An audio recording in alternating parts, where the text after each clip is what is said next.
An attorney for the hotels who've contracted to accept migrants from New York City appeared on a teleconference to refute the town's claims that the hotels have gone beyond their permitted uses. That the use was ongoing for almost over 2 months before they came running into court claiming an emergency.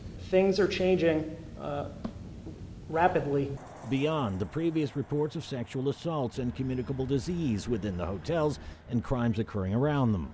Within the last 48 hours, there has been destruction of property at one of the hotels, smashed windows. This Best Western on Genesee Street is now shuttered after it was revealed that over the weekend occupants hung heavy items from sprinklers, causing one of them to burst, flooding several floors. This afternoon, the Quality Inn on Genesee Street was evacuated after smoke alarms went off. Sources say they were triggered by occupants cooking in their rooms with devices not permitted in hotels under town code.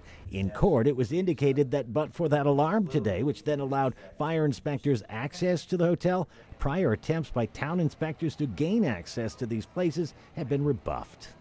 My understanding is that anytime a member of service arrives at a subject facility, they're dressed down by either the National Guard or an insular security unit that's also contracted by the City of New York.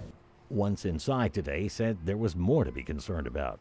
A number of those smoke detectors and facilities otherwise designed to protect people have been tampered with. Cheektowaga Town Councilman Michael Jasinski, who's also a candidate for town supervisor, says enough is enough. I definitely think it's gone too far. You know, we're a land of laws. If we would have followed the laws from the beginning, none of this would have happened. The next step comes Friday when the sides argue Cheektowaga's request for a preliminary injunction keeping these hotels from taking on additional migrants, where it appears the hotels are prepared to argue that despite issues that may have surfaced, the hotels have done nothing illegal in taking on these guests. The property is a hotel property that is being used and occupied as a hotel for temporary occupancy.